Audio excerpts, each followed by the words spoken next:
Hello again, and in this particular video, we're going to see why reading the question carefully is so much important, and also the planning the ideas. Both are so important. So let's go into this, right? So there are certain reasons you can say. The first one is reduce anxiety. How? If you read the question carefully and you have understood it, so you're confident, and then you can plan properly. So it can reduce anxiety. Stay focused once you already have a plan before you. So you know exactly what you have to write. You don't have to deviate. So it will help you stay focused. Topic related vocabulary, that is the part of the planning I have already shown you, and you know how crucial this topic related vocabulary is when it comes to having band skill in your lexical resource part. Improve coherence, because when you plan like TOS means topic sentence, id means idea, seed 1 supporting idea 1, seed 2 or example. So complete coherence. You don't have to think about coherence. Boost cohesion. Perhaps many times when you're planning your paragraph, you write words like the second paragraph, I'll start with in addition, or I'll start with on the contrary. So perhaps it can boost the cohesion part as well, and it will save you time. Now, it might surprise you a bit that how does it save the time? But believe me, you can practice it yourself at home. Don't plan a topic and write it. You will struggle to finish it in 40 minutes, and then you will have a lot of crisscross on your answer sheet. Because no, there is a proverb in English that plan to save time, right? So spend time to save time. I mean, this proverb is um, totally applicable here. On the other hand, if you already have a plan with you, you don't have to think what I have to write. So try with both method and you will see that this is highly beneficial. And finally, it will help you organize your thinking, because you think, and that is the only time when you think. That's why this planning part is there, so your thoughts are organized. And finding errors perhaps is something that's not very relevant here. This is about the revision part, why revision part is important.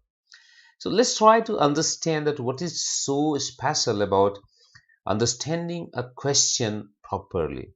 I'll give you one example. So you can see here topic. So what do we say, topic and task? Topic means it's very simple. Like topic is about education, topic is about students going abroad, topic is about computer technology, or topic is about the use of robotics. So this can be the topic. So I mean, it's easy. Task is something that is a bit tricky, so you need to know what exactly you have to write. So that is task. Task, what you have to write, right? So topic means what the essay about, and task means what you need to write on the topic. And I'll see it with the help of an example. Very often mistakes are made while understanding the task, which can be seriously penalized by the examiner for being off the topic. And if you have ever seen the original answer sheet, there's a column given at the bottom where written off the topic, and then you'll get lesser score in that part. So this is important, right? I'm giving you one example. Try to understand this. Some people say that in all levels of education, from primary schools to universities, too much time is spent on learning facts and not enough on learning practical skills. Do you agree or disagree? Now look at this.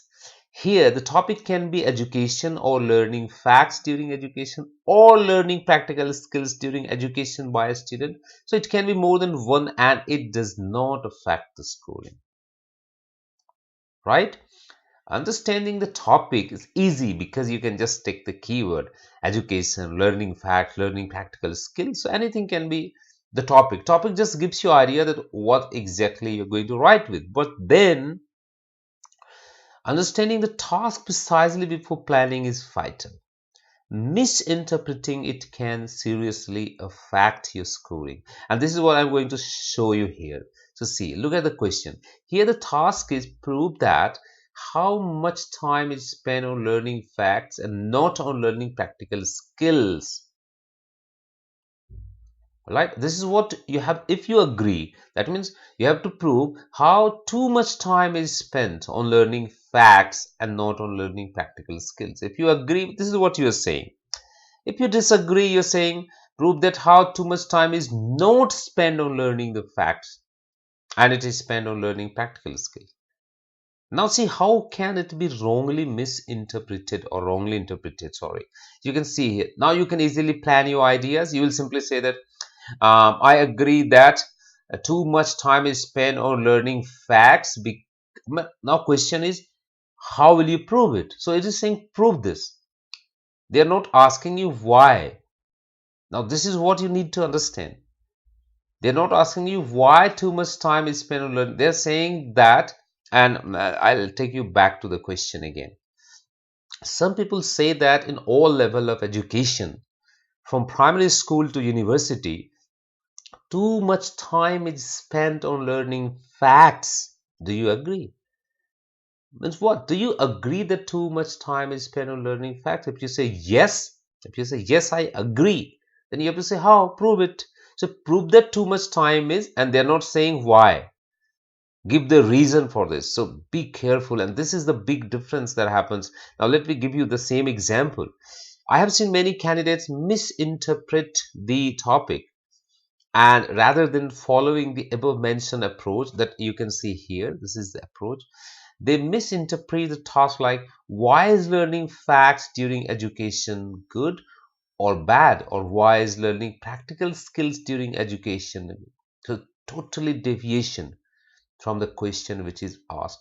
And let me tell you, based on my experience, I can tell you that there are many very good students make this kind of mistakes, and later on they think that how is it possible, I've written so well, my grammatical range is fantastic, my vocabulary range is fabulous, still I'm not getting marks. The reason is this: they're not able to realize, even the moment they have the question in their hand, they immediately interpret it and they start writing. They don't want to bother. They say, wow, that's the topic, so let's write it. So be careful, and I'd request you to spend some time, because it can completely spoil your chances in writing task 2, as it will be considered off the topic by the examiner, which means very low marks in task response part. And when something is off the topic, it can somehow affect the logical flow of the writing, because you're going in a totally different direction. So it can affect your score in coherence and cohesion part as well, right? So be careful about this, which is a very thin point, right? Never ignore it. Well, that's all about this video. See you very soon in the next video. Bye for now.